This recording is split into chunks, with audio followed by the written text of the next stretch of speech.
We are going to work lots of logarithmic and exponential equations in this video. But let's begin by talking about 3 different ways to solve logarithmic and exponential equations. Number 1, you could get the bases the same. Number 2, do you have the log on just one side? Then change it to exponential form. And if you've watched my other videos, you know I have another name for exponential form. I call it the loop-de-loop. And last but not least, you could take the log of both sides. Some books prefer to take the ln of both sides. They will both get us to our ultimate goal of solving the equation. Okay, one method. Get the bases the same. If I had the equation 2 to the x plus 3 equals 16, I will keep that 2 to the x plus 3, and instead of 16, I'm going to write 2 to the 4th. 16 is just 2 to the 4th. Now I can assume something here. I can assume that x plus 3 will equal 4. Now, some people may think I divided by 2. No, I didn't divide by 2. I used a little common sense, but you know, common sense is not common. But if I tell you these are equal, and I have the same base, these are both 2, then yes, I can assume that x plus 3, this exponent, will equal the 4. Okay, so now I have a very simple equation. Subtract 3 from both sides, x will equal 1. I could check this in the original equation. Let's try another method. In this equation, my variable is not in the exponent, but I have a logarithm there. I need to get rid of that logarithm. I'm trying to solve for x. Now, when you see log on one side, best way to solve this equation is to change it to exponential form. And you've got it. We are going to use the loop-de-loop. It will be 3 to the 2nd equals x. So I will write 3 to the 2nd equals x. And the rest is pretty easy. 3 squared is what? It is 9. X should be 9. Once again, if you have the word log on one side, you change it to exponential form. And the last method, okay, I don't have the word log anywhere in here. I do have my variable that I'm trying to solve for x. I do have it in the exponent. But can I get these bases the same? I have 2. Could I get 34 to be 2 to the something, 2 to an exponent? No. This is when I take the log of both sides or the ln. So I will take the ln of the left side. Can I do that? No, I can't do that. It's not my birthday. I have to keep it equal. If you take the ln of the left, you have to take the ln of the right side. Now, remember our logarithm rules. If I take ln of something to an exponent, that exponent comes down in front and becomes multiplied by that. So I will have x times the ln of 2 equals the ln of 34. Now x is multiplied by the ln of 2. What's the opposite of multiply by ln of 2? You've got it. You are supposed to divide by the ln of 2. Now you can't divide by just ln or just log. It has to be the log of 2, the log of 3, the log of x. So I divided the side by the ln of 2. I will divide the right side by the ln of 2. And of course, just like we planned, the ln of 2 will cancel. I will have x is equal, and I need to use my calculator for some work here. Now you cannot cancel this 34 over 2. This is the ln of 34 divided by the ln of 2.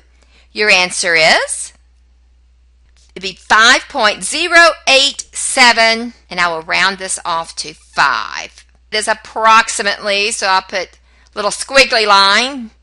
So I used my calculator to do the ln of 34 divided by the ln of 2. Be careful when you type this into your calculator. Make sure you close that parentheses and then divide by the ln of 2. And for those of you who did not take the ln of both sides, maybe you took the log of both sides. That's fine. At this point right here, you would have the log of 34, close that parentheses, divided by the log of 2. And if you type this into your calculator, you will get the same answer. So you can take the ln of both sides or the log of both sides. Now, if I have an equation that has an e in it, I do want to take the ln of both sides. A little prerequisite here. If I have the ln of e to the 7th, well, the ln, that is just log base e. And from a previous video, you have learned if these are the same, your answer is just staring at you right there. The answer here is 7. I have e to the x is equal to 9. Where is my x? Where is my variable? X is in the exponent. So what do? I take the log of both sides, or remember we said we could take the ln of both sides. Since we have an e, I will definitely take the ln of both sides. So the ln of e to the x will equal the ln of 9. Whatever you do one side, you have to do to the other. Well, the ln of e to the x is just x. So that will equal the ln of 9.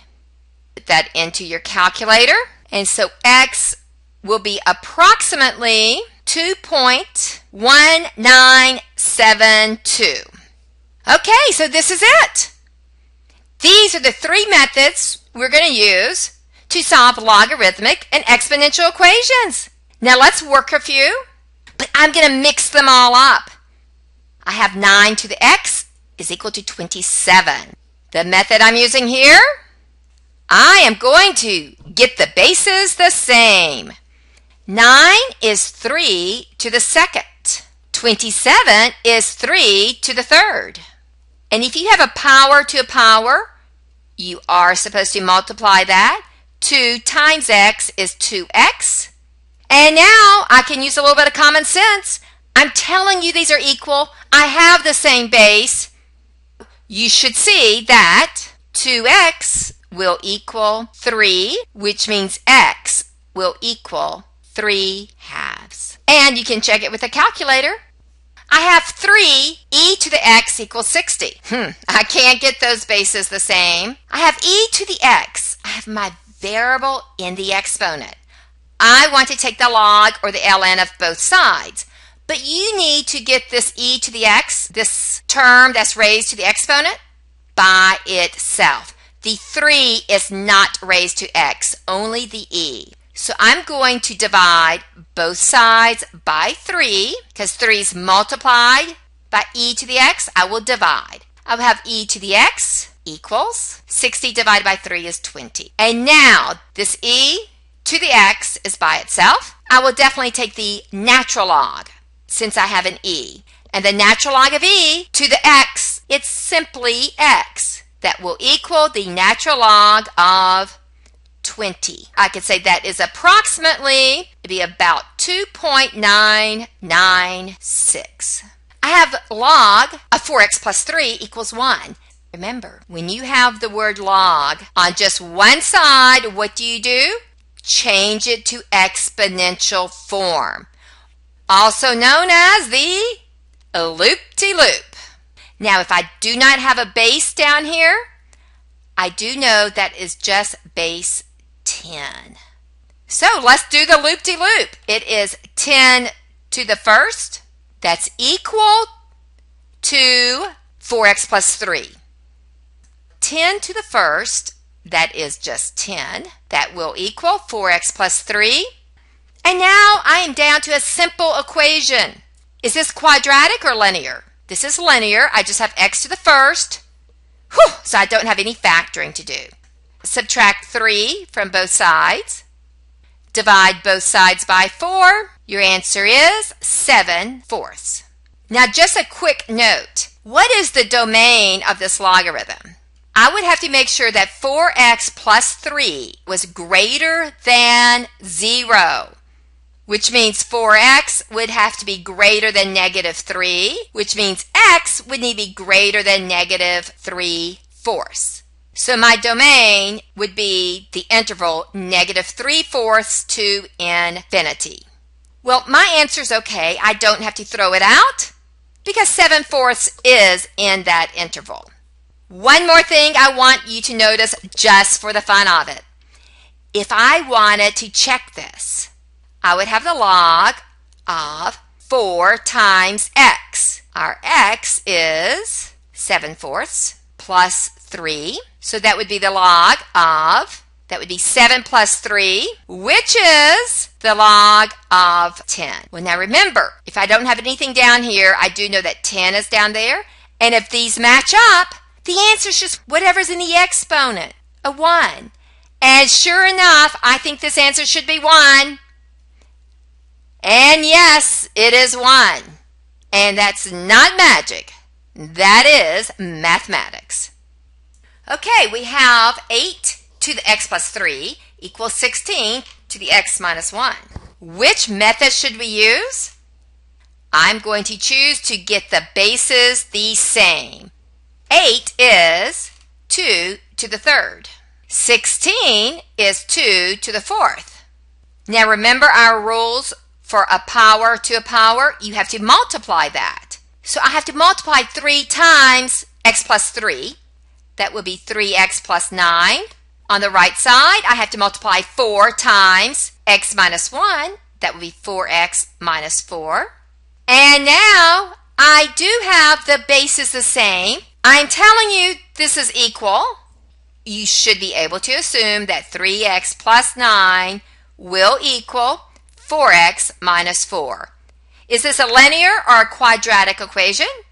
This is just linear. I will subtract 4x from both sides. I will get a negative x. I will subtract 9 from both sides. I will get a negative 13. X must be 13. The answer is 13. So what method do we use to solve that? We got the bases the same. Oh, this looks like a doozy. I see the variable. It's in the exponent. I don't have any log anywhere. Well, when the variable's in the exponent, most of the time what I do is I will take the log or the ln of both sides. But remember, the 6 is not raised to this 4x. Only the 9 is raised to the 4x. So let's get that by itself. I will subtract 6 from both sides. 8 minus 6 is 2. And now I have this one term. This 9 is raised to the exponent, which has a variable in it. It's your choice whether or not you want to take the log or the ln. I will just take the ln of both sides. Now, why in the world do we take the ln of both sides? Remember, if you take the log or the ln of something that's raised to an exponent, that exponent comes down in front. So I will now have 4x times the ln of 9. I'm going to divide both sides by the ln of 9.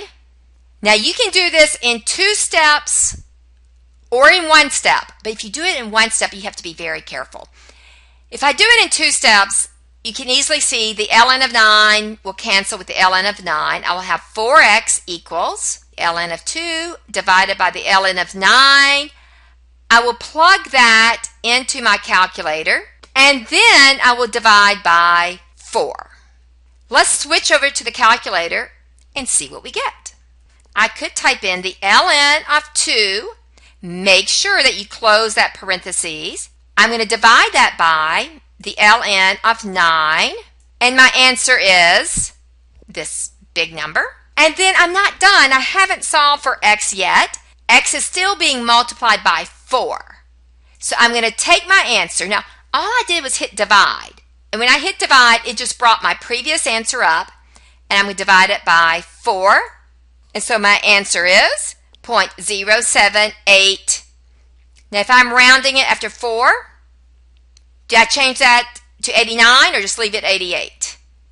And because of that 6, I'll change it to 0.0789. The other way I could have done it, if I did it in one step, I could have taken the ln of 2, divide by, but I would have to make sure that I put all of the denominator in parentheses. So I'm dividing it by 4 times the ln of 9. Now see how I close that parentheses after the 9? But I have to have another parentheses that is ending the denominator. Then I'll hit enter, and I did get the same answer. So we're back to our problem here. And so we talked about if I did it all in one step, and I also divided by 4 on both sides, I would have to be careful about these parentheses because I'd have a parentheses around the 9. I had to make sure I kept the entire denominator in a parentheses. And the answer that our calculator helped us out with, it was approximately 0.07, and we rounded it to 89. Okay, let's try this problem. I have 4 minus log of 5 minus x in parentheses equals 3. Do y'all see what I see? We have the word log on only one side. Whew, but I have this 4 over here too. Let's get rid of that 4. This 4 is being added. Look in front of it. So I will subtract 4 from both sides. I have negative log of 5 minus x. 3 minus 4 is a negative 1. I want that log by itself. I'm going to divide both sides by negative 1. And yes, a negative divided by a negative, I will have the log of 5 minus x equals 1. Okay, so I do have the word log by itself. Log on one side, what do? You change it to exponential form. Or we could say you're going to use the loop-de-loop. So changing this to exponential form, don't forget, if we don't see a base down here, we do know that's 10. So 10 to the first is equal to, and in this case we have 5 minus x. So 10 to the first, that will just be 10 equals 5 minus x. I could subtract 5 from both sides. I get negative x. Negative 5 is equal to x. Is that okay for our domain? Take a look at our domain here. The logarithm of 5 minus x. 5 minus x has to be greater than 0. Our answer was negative 5. Let's check out our domain real quickly. Our domain. 5 minus x has to be greater than 0, but I do not want negative x, I want x. Oh, but be careful here. I'm dividing both sides by a negative 1. When you divide by negative in inequality, make sure you flip the sign. So my answer is just fine as long as its x is less than 5, and my answer was negative 5. The domain, if I wanted to write that, x has to be less than 5. That means it could be all of those numbers, right? Less than 5. How do I write that in interval notation for my domain? Negative infinity up to 5, but not including 5. My answer here was a negative 5. Oh, look at this problem. Can we get those bases the same? I think we can. I will have 3 to the 1 minus x. Now, 1 over 27. Do you believe that is 1 over 3 to the third? 27 is 3 times 3 times 3. But remember, my base is 3, not 1/3. It's 3. Do you believe that I can move this to the numerator? Yes, I know. It's not my birthday. I wasn't planning on just moving it to the numerator. When I moved it to the numerator, instead of it being 3 to the third, it would be 3 to the negative 3. So 1 over 27 is 3 to the negative 3. Okay, that took a little work, but I do have my bases the same. I have 3 to the 1 minus x equals 3 to the negative 3. The bases are the same. I am telling you these are equal. So yes, you can assume that 1 minus x equals negative 3. So solving for x, and if negative x is equal to negative 4, x must equal 4. Let's work one more problem. Which method should I use here? I obviously can't get the bases the same. I have an e and a 7. I don't have the word log on one side, so I won't change it to exponential form. I do have a variable that's in the exponent, so I need to take the log of both sides. Of course, since this is an e, instead of the log, I'm going to take the natural log of both sides. Now, the natural log of e to an exponent is just that exponent. Now I have to solve for x. I will subtract 1 from both sides, so we'll get negative 3x is equal to the natural log of 7 minus 1. I'm going to divide both sides by negative 3. And with a little help from my calculator, I will get x is approximately negative 0.3153. When you put that in the calculator, make sure you have your numerator in parentheses, the natural log of 7 minus 1. Remember, you're going to have a parentheses before the 7, and so you've got to close that because you only want the natural log of 7. And then you want to subtract 1. Okay, good luck with your logarithmic equations.